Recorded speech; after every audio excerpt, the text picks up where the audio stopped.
pahiram po ng 20 minutes ng inyong hapon. Ako po si Boy, and welcome to Fast Talk with Boy. Careful. Miriam Daba. Yes! Thank you. Maraming salamat. Kasi at the time when he told me that he wanted a divorce, sabi ko, why? Is there someone else? And he admitted. Sabi ko, sige, whatever makes you happy. Also because during the time, yung relationship namin, hindi niya naiintindihan that I was in search of meaning. I was in search of fulfillment in life, meaning that I couldn't even see in our marriage.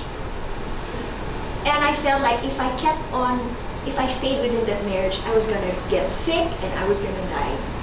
So when he sent me home, sabi ko, ayokong iwan ang relationship na ito kasi ako ang legal wife at gusto kong ipaglaban, pero dahil sobrang sakit nito, kailangan ko ng support ng parents ko. Kaya ako umuwi. Tapos, nakilala kita sa partner ko, in-introduce niya ako kay RD. Pero at the time, buhay pa yung wife ni RD. So it was just a chance encounter, just a simple introduction. And then later on, there was another introduction when I was uma-attend ako ng mga success seminars na binibigay ng kumpanya ni RD. Tapos, chance encounter na naman.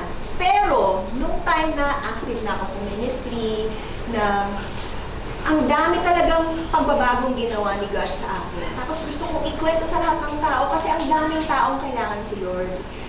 Inibitahan ako sa mga simbahan, sa 700 Club, iba't ibang mga organization. Sabi ko, gusto kong isulat ito sa libro because I believe na legacy ito.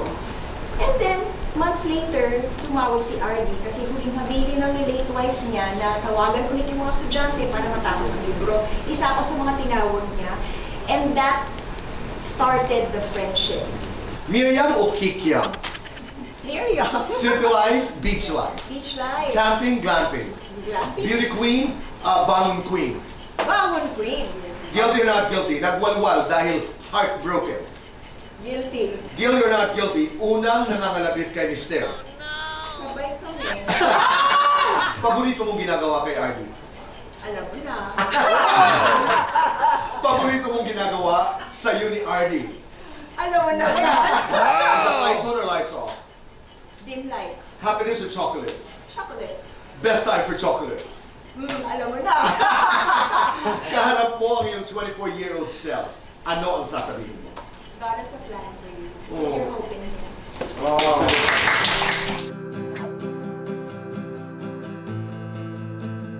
Ang tanong ko kay Tito Boy, how can I pray for you? Sobrang saya kasi Tito Boy is such an engaging interviewer and I really didn't feel like I was being interviewed. I felt like it was just a personal conversation, like I was in his sala and we were just talking, getting to know one another. And I'm really grateful for this opportunity that I got to share my story, what God has done in my life, and I pray that it will inspire more and more people through my story.